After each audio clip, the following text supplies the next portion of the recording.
Okay, those 4 weeks flew by, right? This is our last one. It's June. In our Pirates, I know, happy June, everybody. It's June 1st. Happy June, everybody. I put this back because John likes it. Right, John? So that's back up there. So today we're going to be just kind of tying up all the loose ends on piracy, and we've got a couple of things that we're going to go through. One of which is going to be, you know, myths and legends, and those creepy sea creatures that you know what I'm talking about? Yeah. Have you heard about those creepy sea creatures in pirate mythology?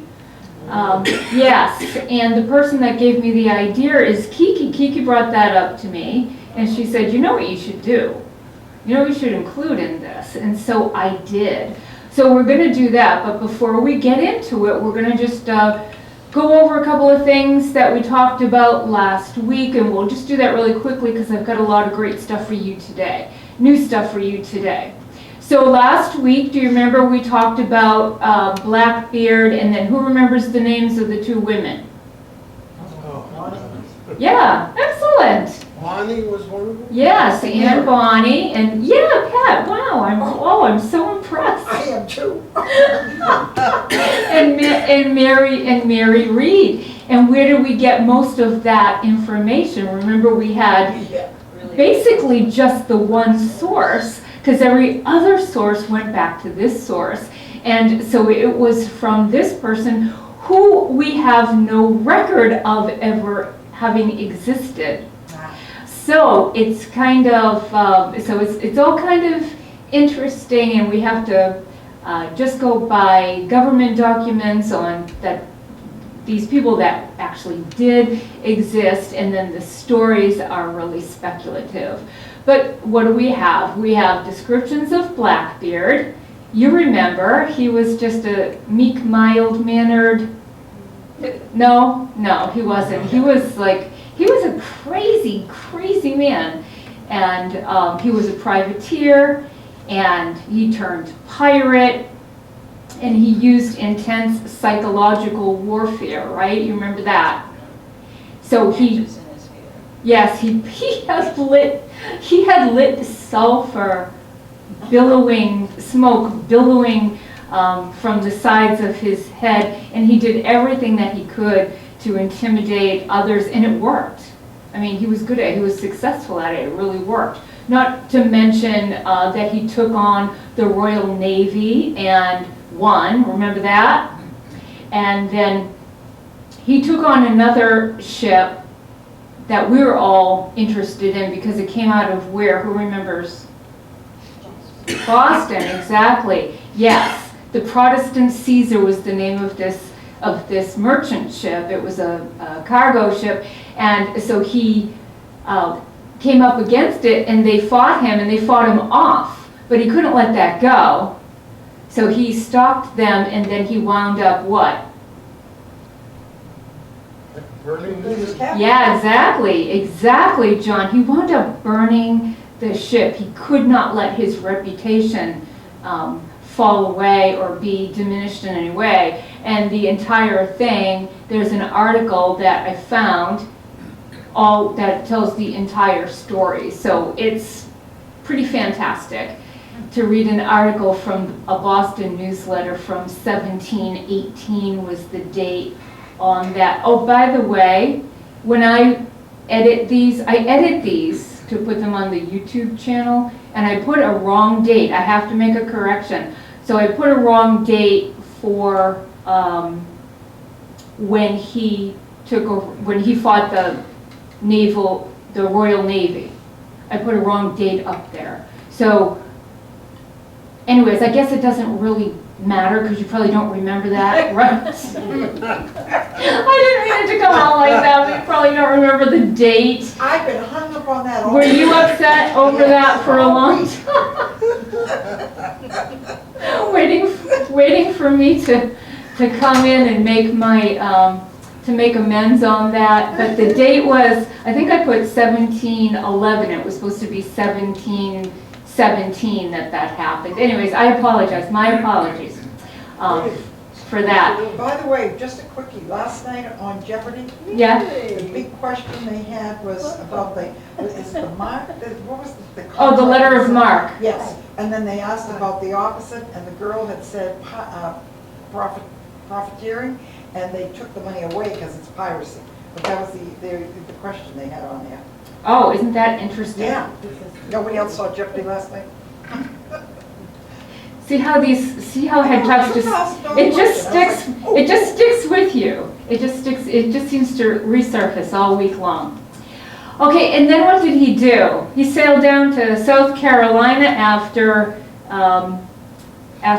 burning the Protestant Caesar, and he decides he's going to hold some of the citizens hostage. They're about to leave on a trip, and he holds the whole city hostage because he was looking for what?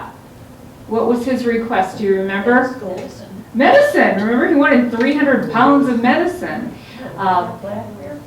They were held. Yeah, that's Blackbeard. They were held up. Didn't know what was going on. They weren't coming back with his request of the medicine, and he was going to shoot all these hostages that he had down below. And then when they finally did come back, the reason for the delay, does anyone remember? Bar hopping. Yeah, they were bar hopping, exactly. That's exactly what they were doing. They were bar hopping. So they were tied up with that. But fortunately, somebody was able to talk him out of killing all the hostages, and so they survived. But even though they paid his price, they were very unhappy. South Carolina was very unhappy with him, but who wasn't unhappy with him? North Carolina, right. So North Carolina was where he goes next, because now the heat's coming down on him. It's getting pretty heavy duty. So he goes to North Carolina, and he decides he's going to take the pardon from the king. And he's going to do it in North Carolina because the governor there is very friendly towards pirates. He's on the take. He's on the take, yeah. He's very much on the take. And so what does Blackbeard do? He goes to North Carolina. He gets his pardon. He settles down. He gets married legitimately. We saw the house that he lived in. This is the house that he lived in. But could he stay domesticated for very long? No. Nope, not long at all. It wasn't long at all before he started hanging out at Ocracoke Island, where ships were coming in and out, and he decided he was going to just, sail out with the guys, just hang out with the guys. And while they were doing that, they happened to come across an abandoned ship full of merchandise, and the merchandise was sugar. And so because there was no crew on it, they decided to bring this abandoned empty ship back in, and Blackbeard, his crew, and the governor of North Carolina all took the profits from the sugar, because the governor believed that story, but nobody else did, especially South Carolina and Virginia. They're getting very nervous because Blackbeard is right in between their states, and he's having, remember the big pirate party he's having on the beach? And it's growing, and more pirates are joining, so they're getting nervous. And he also, by taking that sugar ship, he broke the agreement of the pardon, didn't he? So now they're coming after him. The British Royal Navy is coming after him. And you remember the Lieutenant Maynard was the one that caught up with him. So there is the Navy there, Blackbeard, and 20 guys, because all the rest of them passed out drunk, and he decides to fight instead of escape, and what happens? Oh, that's not where I want to be. What happens? He gets killed. He gets killed, yes. They cut off his head. Yep, they cut off his head. So he loses, they cut off his head, and the whole entire tenure of his pirating is 2 years. So all that happens in the course of 2 years. Then we went on to the women, but we did it through this guy, Jack Rackham, because he's the one that really introduces the two women, incidentally. He's famous mostly because of his common law wife, who is Anne Bonny. She's raised in the Carolinas, sometimes disguised as a boy, and that was more for safety and convenience for her. We know from records that she was from Ireland. She was a redhead. She was beautiful, and she had to fight off guys in these rough early settlements. Well, she becomes infatuated with Calico Jack. She runs off with him. She joins his pirate ship, and she's famous for having fought alongside of him, wielding a pistol and a machete, and she did it with the same kind of expertise that any man would have done. She was quite fearless. She has a child, and when she reboards, there's new crew members, and one of the crew members is Mark Reed, except she ultimately discovers that Mark Reed is really who? Mary Reed, yes, exactly. And so they become good friends. Mary has a similar story where she has to disguise herself as a boy in order to survive, and she carries that forward into her adult life. She becomes a pirate. The two of them become best friends, and as they're being attacked by the Royal Navy, it's the two women that fight till the end. All the men gave up, just gave up, but these two women fought to the very end. They all get arrested, except Mary and Anne do not get the same sentence that the men get. The men are what? They tell everybody that they're pregnant. The men tell everyone they're pregnant? No, the women. I know. I just couldn't resist that, John. John, you just handed it to me on a silver platter, so I had to do it. Yeah, so they were pregnant, and so they were not executed, but the men were, and they were hanged. We know that Mary died in prison. She died from fever in prison, and there's no record of her baby. There's a record of her death, no record of a baby being born, and so they assume that the baby died. But there is no record of what happened to Anne Bonny. There is no record of what happened to her, so that's a big mystery. And you know, if you want to just have fun with speculation, you could wonder, was it Anne Bonny that wrote the history of the pirates? She took on a new persona. Maybe she wrote it, right? I don't know. I have zero basis for saying that. I just like the idea. Okay, so that kind of brings us up to today, where I know, Kat, isn't it exciting? Where we can start talking about myths and legends. So, what's one of the greatest pirate myths? Davy Jones' Surfer. Yeah, we have that. A very large octopus. Yep, we have that too. Mermaids. Awesome! Judy got it. Mermaids? Mermaids, yes, Yeah. mermaids Yeah. figure, what? They're real. They're real? Sure. Well, so they fall in the category of legend then, not myth. Is that what you're saying, Pat? Yeah. Okay. All right, so what do we think of when we think of mermaids? What do they look like? Like that. They're like that. Yeah. Yes. So when we think of mermaids, they're beautiful women with a fishtail, right? Yes, and they're very friendly with little other fish and, they sing and stuff like that. Well, that's not how it started out. In fact, it's not in any way how it started out. Mermaids actually originate in ancient Greek mythology, right? You've heard of the sirens. And what do the sirens do? They lure into the death. Yes, can everyone hear what Judy's saying? No. The sirens in ancient Greek mythology, this is very old, thousands of years old. They're out at sea, and as the sailors come by, they sing this song. Their voices are irresistible to the men, and the men just lose all their senses, and they jump into the water into their death. So it's the call of the siren, and you cannot resist it. Thank you. You can't resist it, and you dive into your death.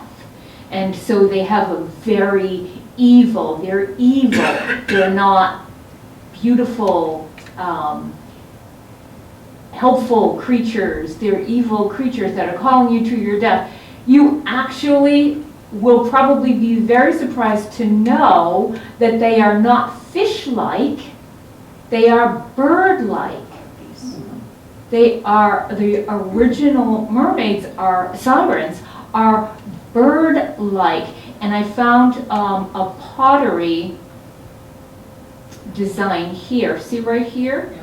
All right, so this is a depiction of a scene from the Odyssey from Homer. All right. She's tied to the mast. Yes, exactly. Yep.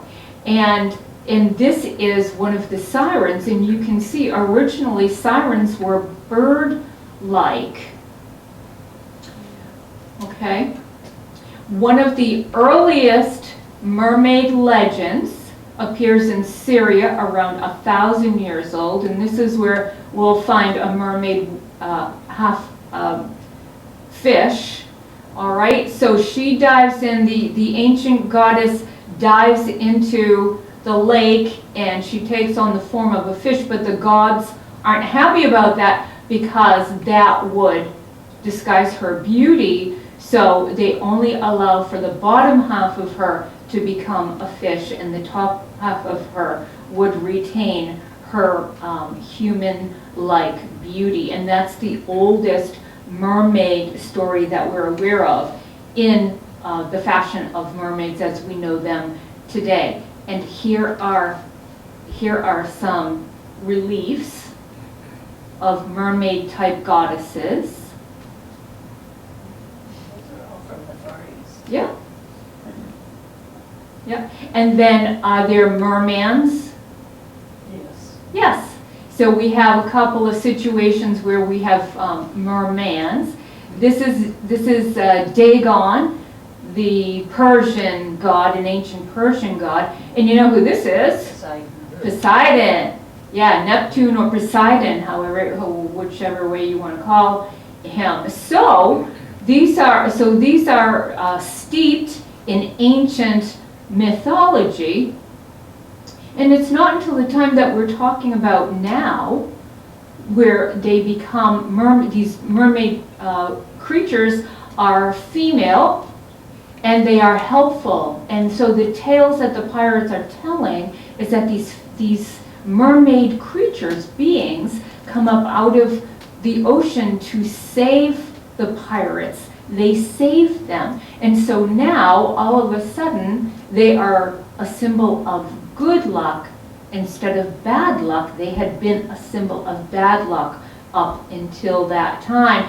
And the pirates would put mermaids on the bow of their ships for good luck. For good luck. So isn't that interesting? A quick history of mermaids. Surprising. What about other sea creatures? Have you ever heard of the Kraken? Yes. Release the Kraken. Yes, well, I found a clip from a, well, here, let me just play it. I'm going to play the clip for you.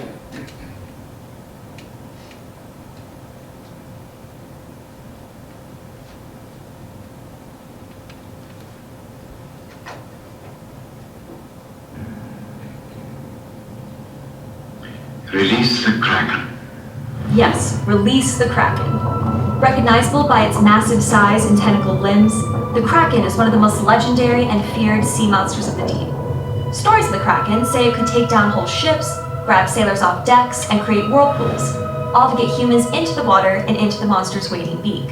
Because despite having more than half the world's species to choose from for dinner, apparently there's nothing in the ocean more delicious than humans.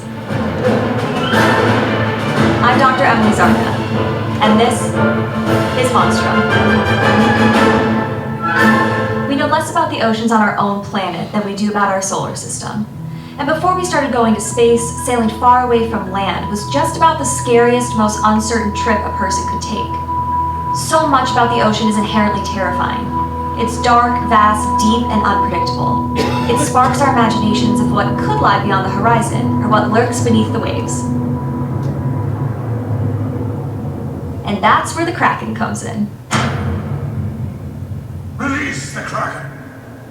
The first written mention of the colossal sea beast was by King Sverre of Norway in 1180. He tells sailors to look out for a large squid-like monster that swims the coasts of Norway, Greenland, and Iceland.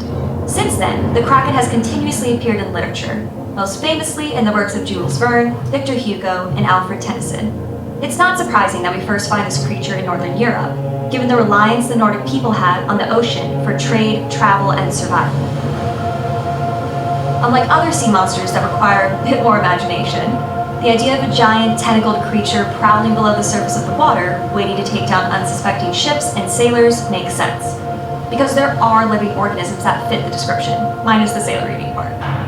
The giant squid and the colossal squid are two living cephalopods that can be found in every ocean on Earth. Giant squid really are giant, measuring up to 43 feet in length, but the colossal squid holds the title of the world's largest living invertebrate, growing up to 49 feet long at current record.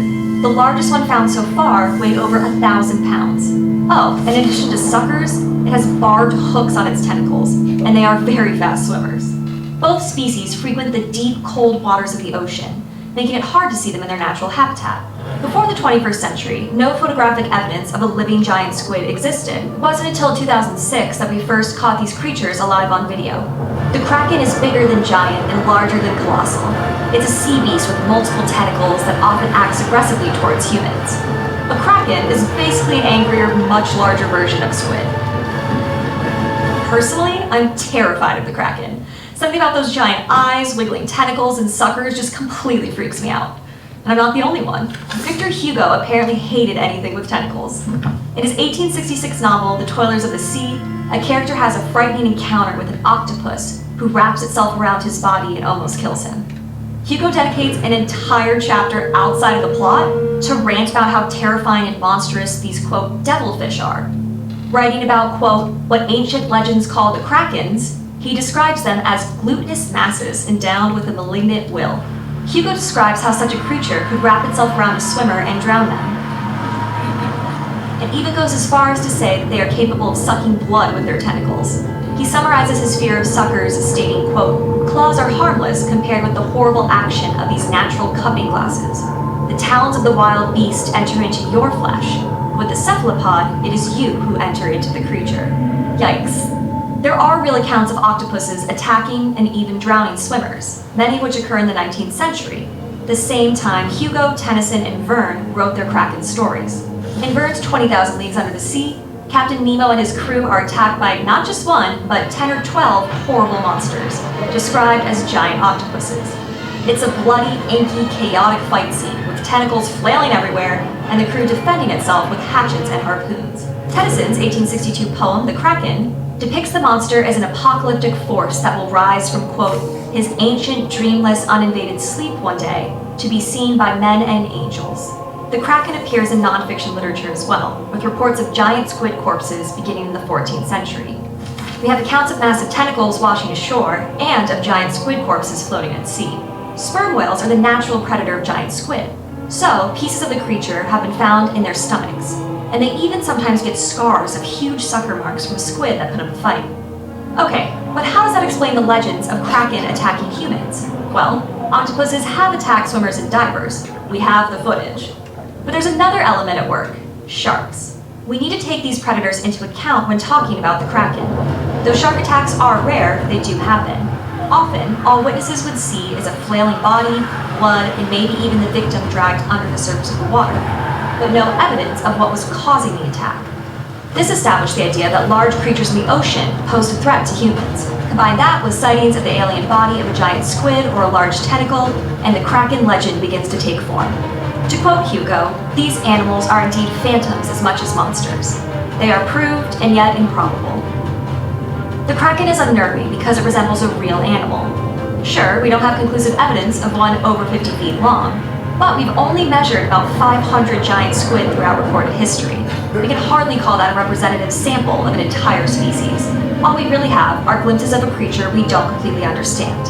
The relatively few species we do know about in the deep ocean are frightening because they seem otherworldly. We don't need to look to space for aliens. They exist right here in the uncharted territories of Earth. Even more bizarre creatures may exist in the dark depths of our oceans, inspiring authors to craft even stranger, more terrifying sea monsters. Yeah, I'm not gonna do plaid. You can hold me to that. So there. How did they get the name Kraken? How do they get the name kraken? I don't know. I mean, it's. What's the, I mean, yeah, I know Kiki, do you have your phone? Yeah. Can you look up the etymology of the word kraken? Kraken. Kraken. Just seems so stupid. Isn't it great to have a Kiki? Okay, so what is Davy Jones' locker?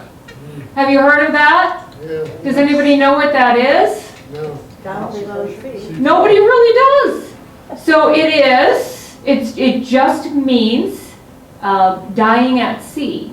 So when you go to Davy Jones' locker, it's just a metaphor for dying at sea, in the ocean. But where does it come from? The name Davy Jones. So I'm trying to look that up. Davy Jones, and it has nothing to do with the monkeys. Oh, It has to do, the only reference I got for Davy Jones' locker was Jonah. Remember Jonah from the Bible? So Jones and Jonah, but I don't even really understand that. Doesn't make too much sense because Jonah didn't die he didn't wind up at the bottom of the ocean. He got spit up on shore and headed off to Nineveh. So I don't know why that would be that would be the reference, but what it means is ending your life at the bottom of the sea. It's a metaphor. What about the Flying Dutchman? Did you find it, Kiki? Yeah. The name Kraken comes from the Old Norse word kraki, which means like a boat hook or an anchor. Which means the Old Norse word that means a what? A boat hook or an anchor. A boat hook or an anchor. Oh, that makes sense. Oh, thank you, Kiki. Thank you. Thank you for asking that. That was interesting. Thank you. Okay, so what's the Flying Dutchman? Has anybody ever heard of it? It's like a there was ghost some ship. talk of a building Yeah, it's a ghost ship. It's a ghost ship. And there's been many, many, many reports of sailors out to sea seeing this ghost ship called the Flying Dutchman. It gets its origins from this man. Look at his expression. Kiki, can you zoom in on him? But that's the portrait I found. I found it overnight. I thought that was a joke, actually, but that's the one that there is. So Captain Vanderdecken is the originator. Some people also put it to a Captain Davy Jones, but I couldn't verify that. And what's the story there? Well, he is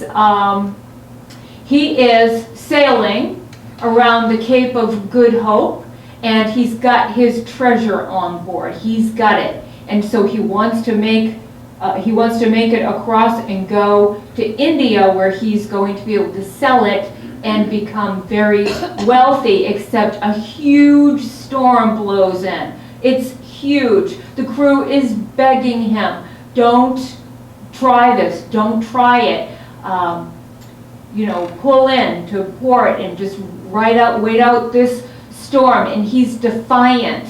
And this is the quote, he'll round that cape even if it takes until Judgment Day. What does that mean? Yes. He's going to round that. He's going to make it. He's going to sail through this storm no matter how long it takes. He's not going to give up. And so suddenly, as the legend goes, the ship and crew disappear. And they're never heard from again, except that they are seen as a ghost ship by many, many, many sailors for years and years to come, and it's called the Flying Dutchman. Well, people assume, okay, you're out at sea for a long time, you could probably start seeing things if you're, going a little stir crazy, except there was one very valid eyewitness to seeing the Flying Dutchman. Any guesses?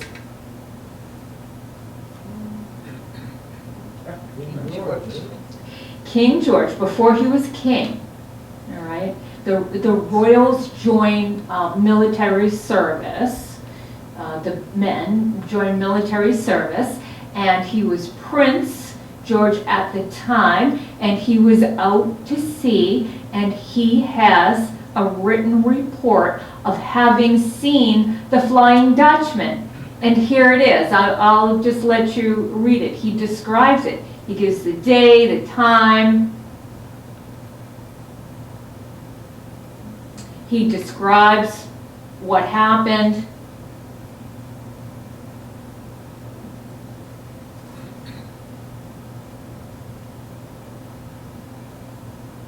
And so here you have a trustworthy account of seeing a ghost ship. Well, how might that be explained? How could that be explained? There is, what? Could be a mirage. Exactly, John. Exactly. You are exactly correct. It could be a mirage, and we're going to see that phenomenon explained right here.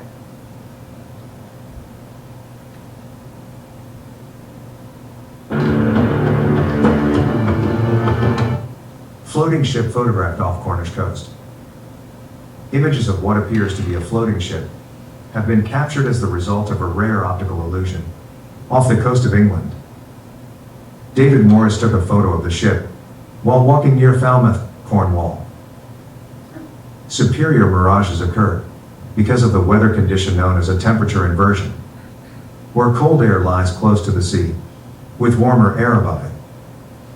Since cold air is denser than warm air, it bends light towards the eyes of someone standing on the ground or on the coast, changing how a distant object appears. Superior mirages can produce a few different types of images. Here a distant ship appears to float high above its actual position, but sometimes an object below the horizon can become visible. Superior mirages are quite common in polar regions, especially over large sheets of ice that have a uniform low temperature. Superior mirages also occur at more moderate latitudes, although in those cases they are weaker and tend to be less smooth and stable. For example, a distant shoreline may appear to tower and look higher, and thus perhaps closer than it really is. Because of the turbulence, there appear to be dancing spikes and towers. This type of mirage is also called Fata Morgana, or Hafterdinger in the Icelandic language.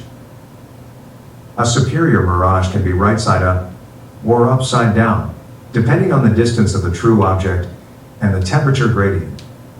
Often the image appears as a distorted mixture of up and down parts. Since Earth is round, if the downward bending curvature of light rays is about the same as the curvature of the Earth, light rays can travel large distances, including from beyond the horizon. In the same way, ships that are so far away that they should not be visible above the geometric horizon may appear on, or even above the horizon as superior mirages. This may explain some stories about flying ships, or coastal cities in the sky, as described by some polar explorers. Well, what do you think of that? That's bizarre. Isn't that crazy? I've actually seen that. Has anyone ever seen that? Yes, I have, Effect? Yeah, I've seen it too. in New Mexico. You saw it in New Mexico? Yeah, I've seen it out in the ocean. So it's really, yeah, it's really When you do it, bizarre. You see a mountain that's up in the air. It looks like a mountain is up in the air. And as the temperature rises, Yep. sections of the mountain disappear. It's really interesting to see that. Yeah, So like it's there but not there.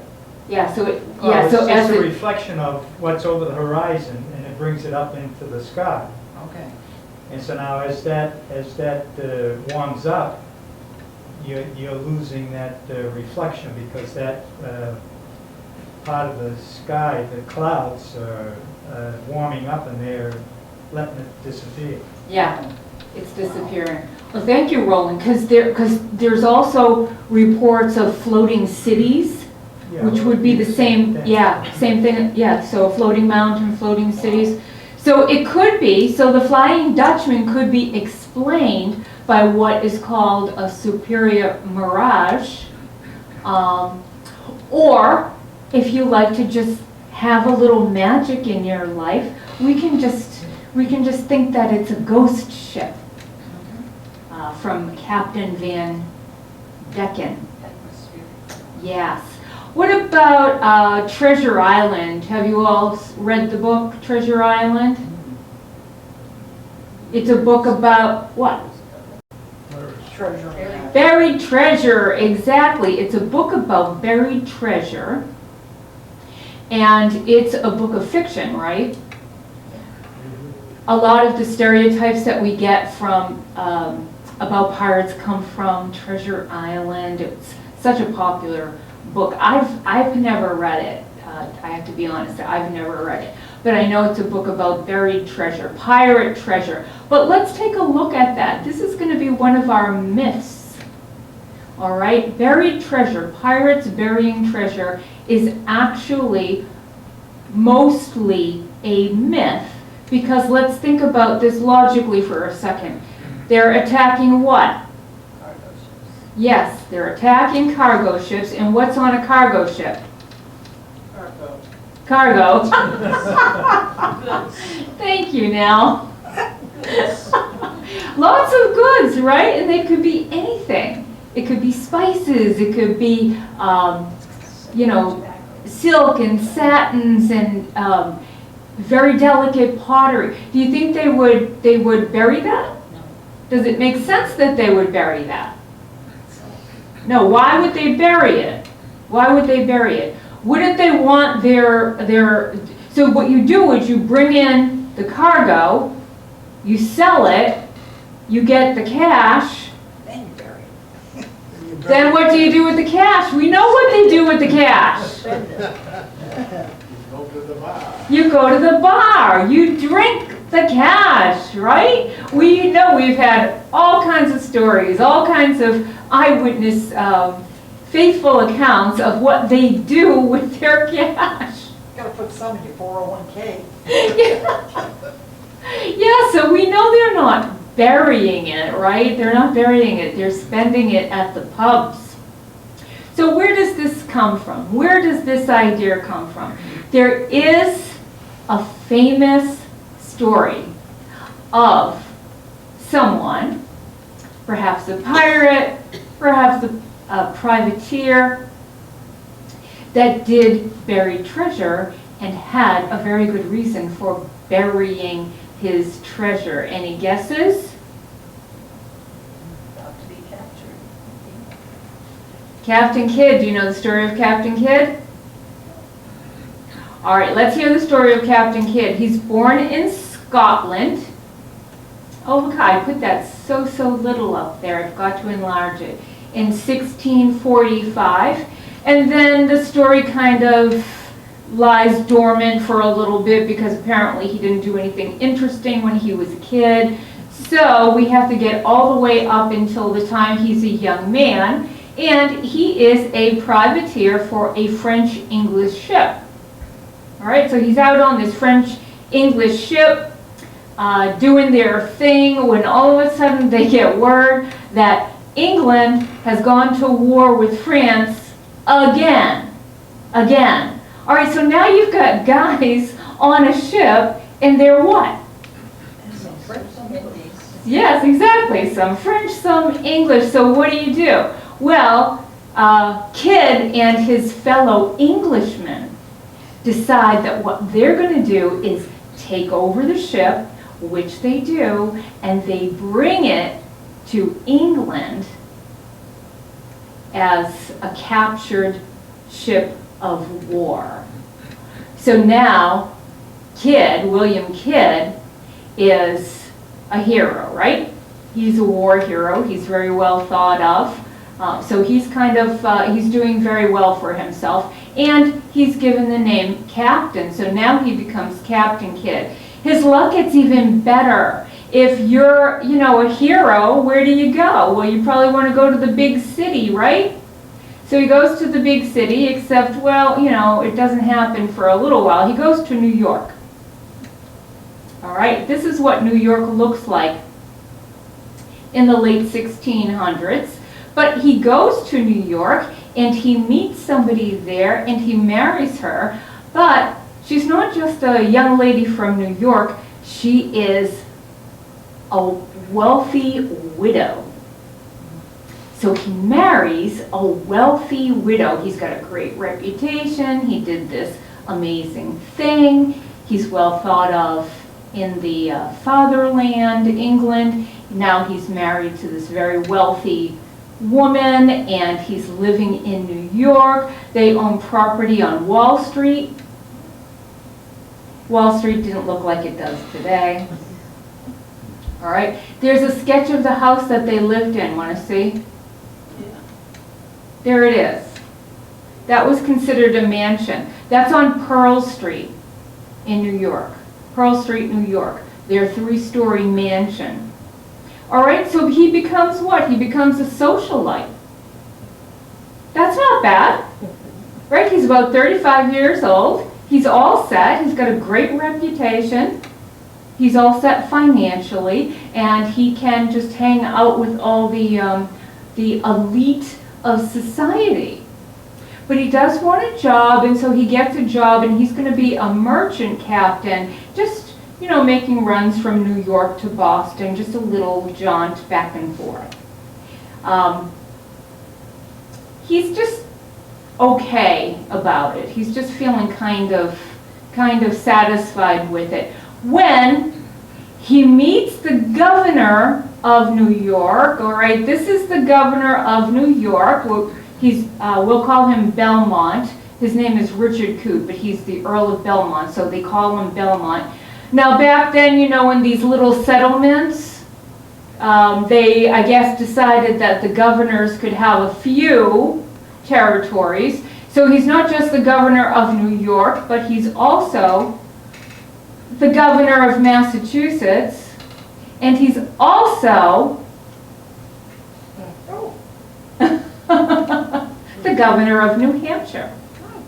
Yeah, he doesn't spend a lot of time here, apparently, is what I read.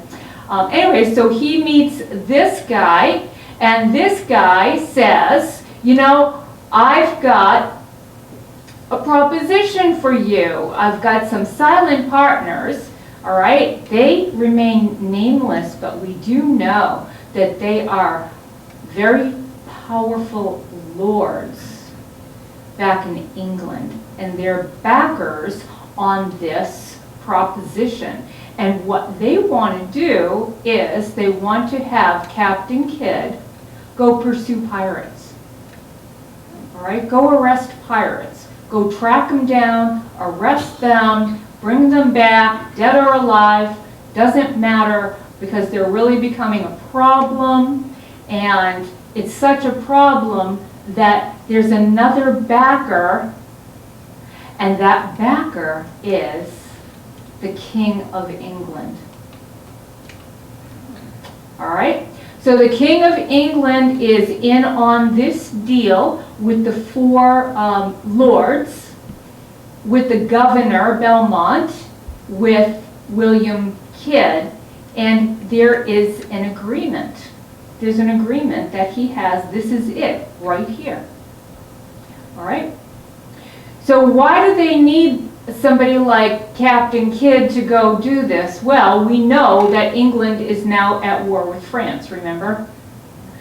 England's at war with France, and they need all of the Navy, they need all of their military resources to fight these fights. They really don't have any spare ships to go out and capture these pesky pirates. So Kidd is supposed to capture pirates, and if there's any French ships on the way while he's doing that, he's going to get them too. That's fine, because they're an enemy. But in that agreement with the king, he is not supposed to harass, bother, or offend any friend of England. All right, that's one of the conditions. All right, well, if you're going to catch pirates, Kidd goes back to New York and he's thinking, I need a crew. And what's the best crew to take with me to catch pirates? More pirates. More pirates. That's his thinking, all right? So if you want to sneak up and catch pirates and go undercover and, you know, go into these pirate towns and find out what their plans are, you want these pirates, these undercover pirates. But he had a little bit of trouble getting them to come with him. You know why?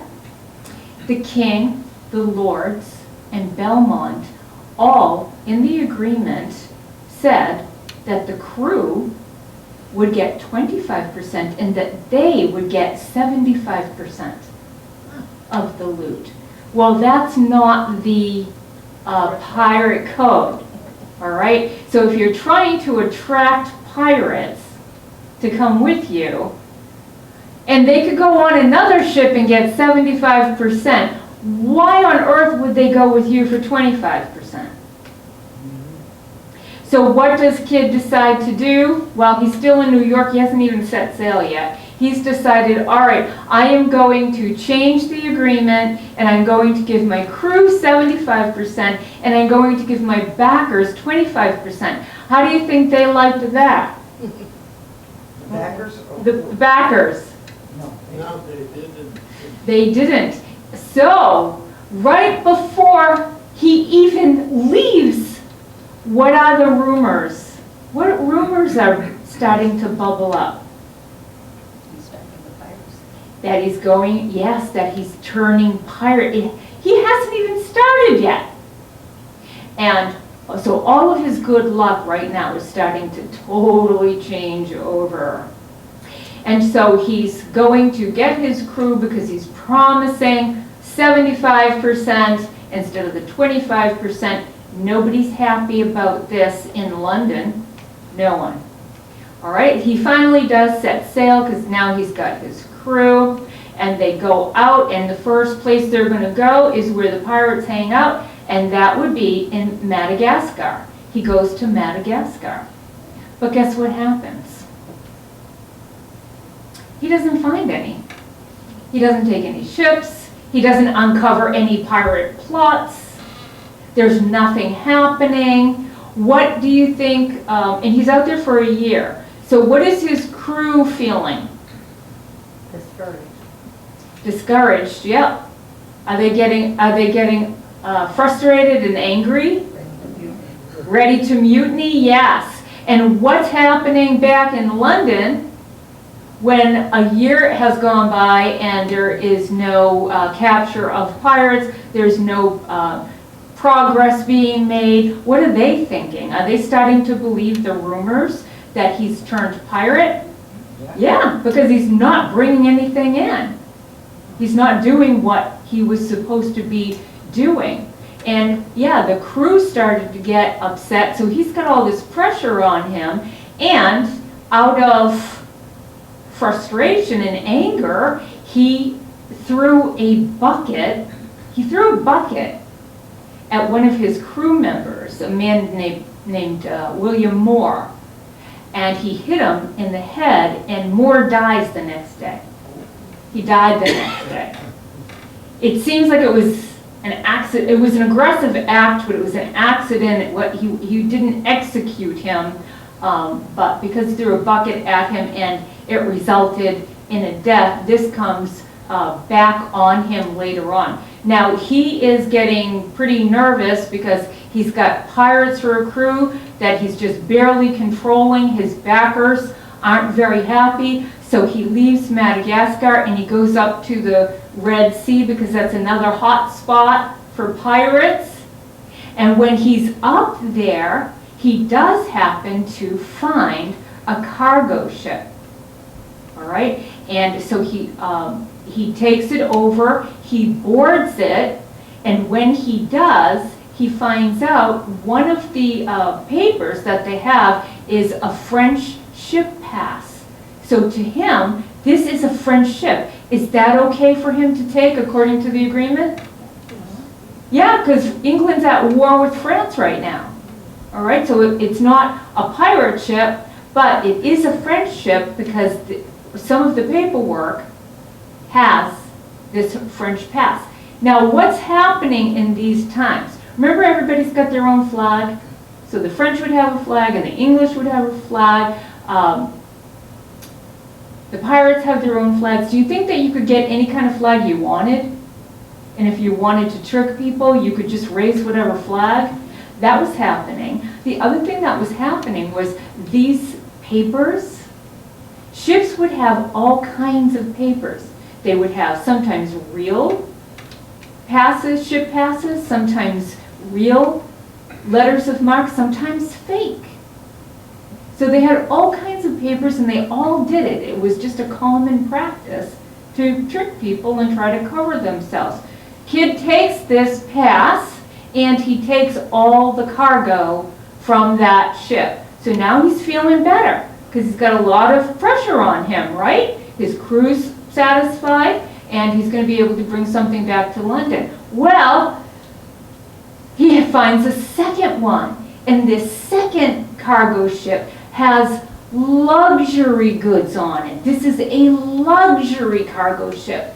And in addition to silks and spices and satins and all kinds of wonderful things, there are gold bars and silver coins.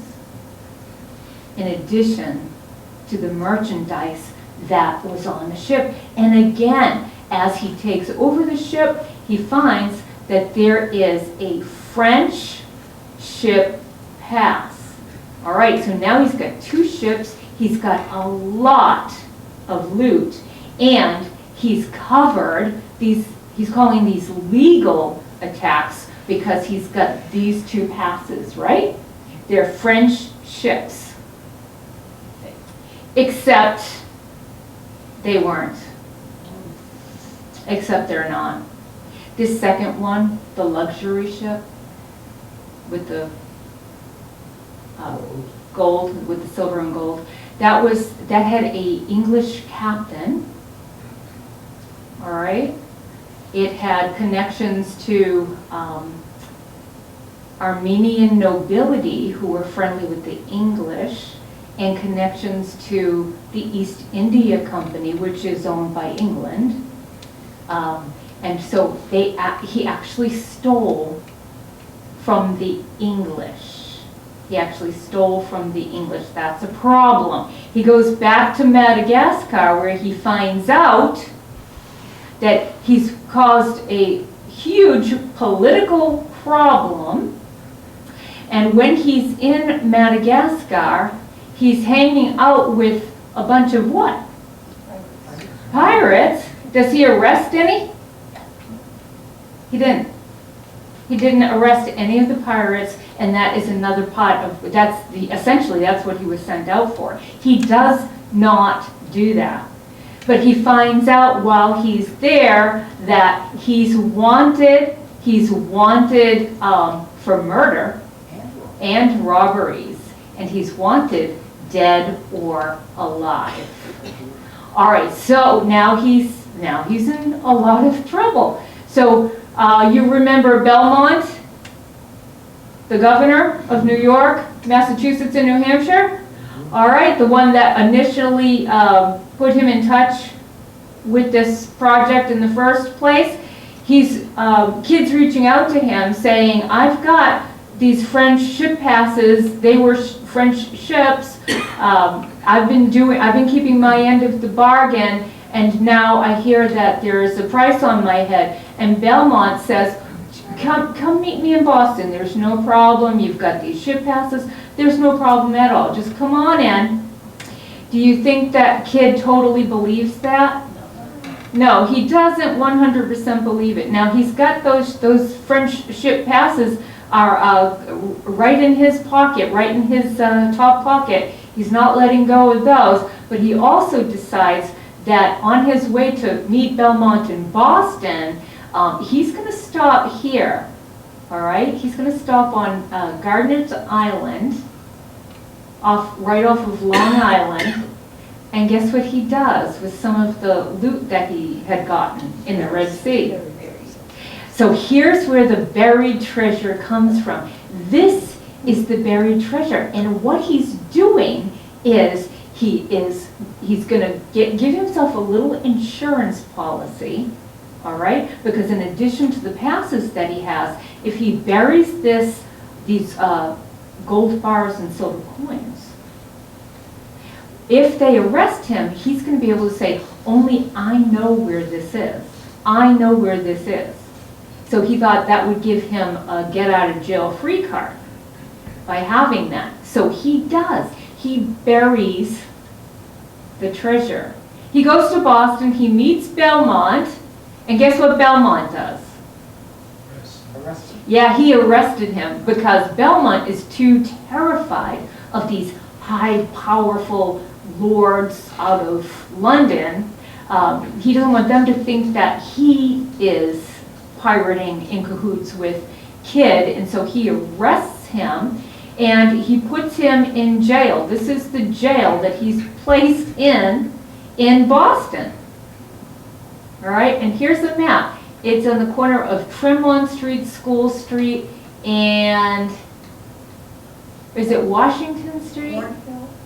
Yes. So it's in an area. Yeah, it's right there in Boston. It's called the Old Prison. He's there for I think 8 or 9 months, and the reason for that is because Belmont is sending word to England, but to get back and forth, you know, about what to do takes time across the ocean. In the meantime, Belmont finds out that he buried some treasure in Gardner Island, and so he sends people out there to dig it up. They dug it up. They found it. It's found. And this is a marker right there on the island of having found the treasure. Okay, so Belmont's told to ship Kidd back to London. We're going to put him on trial. He goes on trial. And he's saying, I have the proof, I have these passes, that's going to prove my innocence. Well, guess what? They got lost. They were lost. The whole trial lasts for 2 days. And no one can find these passes. There is no evidence. And so what happens to him? Okay. What happens to him? He's found guilty, and He's in Boston now. no, he's been sent to London. Sent back. Yeah, he's in London. Okay. Yes. So he's sent back to London, and in 2 days they cannot. His only evidence. He had a ship's log with him too, and that went missing. So everything's gone missing, and he's found guilty, and he's sentenced to a hanging. So they hang him, and this is awful, but when they hang him, the rope snaps, it breaks, and he falls to the ground. So they have to do it all over again. I would imagine you psych yourself up for something like that, and then, yeah, and then that happened. I just think that that must be awful. Well, while he was awaiting his trial, he was saying that he had other treasure, and that he would give people rewards if they would speak for him. He was trying to secure his release. And so from that, now it's thought that he, from all the places that he had traveled, that he probably has buried treasure in Florida. Look at all these places: Nova Scotia, in New York, Coney Island, Ipswich, Boston, Cape Cod, Nantucket. This is where they think that he might have buried treasure. And now they're also thinking that in Madagascar, something that they found in the ocean, they think is treasure from Captain Kidd when he was in Madagascar. That was from 2015, so I haven't heard, I didn't see anything later than that, but they were thinking that that was treasure from him. So now all these people have gone out in search of buried treasure, and it all comes from this one man, right, that buried treasure, and it was found not long after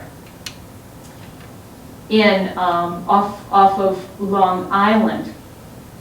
An addendum to the story is that 300 years later, remember the lost paperwork? They found it. Where was it? In the archives, in the Colonial National Archives. They stole it. Somebody found, misfiled, these two French ship passes that Captain Kidd swore that he had. And the Swore, what? And the log?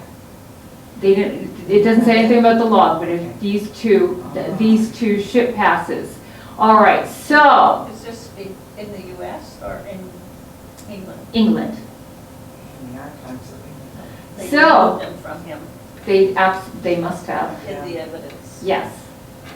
So, does Captain Kidd have buried treasure all over the world, out there somewhere? Don't know. Well, it might just be worth the investment. Get yourself a metal detector. You can get them on Amazon. They're not very expensive. All right, walk up and down the shoreline. You never know. Captain Kidd has covered a lot of ground, and you might just find some buried treasure. So that is the story of pirates' buried treasure. It did not actually happen, other than the story of Captain Kidd. Okay, now, very quickly, I'm going to tell you what we're going to be doing in the next couple of weeks. We have an odd situation coming up. The last 2 Wednesdays in June, we're going to be doing some staff trainings, and they'll be here from 2 to 4, so it will cut into our time. That gives us this 2-week time frame for Head Talks, because today's June 1st. We're wrapping up Pirates, so we have 2 weeks. Now, in our first week of Pirates, we were talking about Julius Caesar, remember? That he was captured, that he was kidnapped, and people were surprised by that, and then piracy, its role in the end of the Roman Republic, and a lot of people sounded like they weren't all that familiar with that story, and it's a fascinating story. Are you familiar with Cicero? Yes. So I thought in the next 2 weeks I could expand on that piece that I couldn't really go into during this, and that I would be able to do that in 2 weeks, and then after we come back in July, we can start something brand new. Does that sound good to everybody? Okay, very good. I know we went a little bit over. I thank you so much for your for hanging in there with me, and I really do hope that you enjoyed this very interesting series on pirates. Thank you for coming. I'll see you all next week.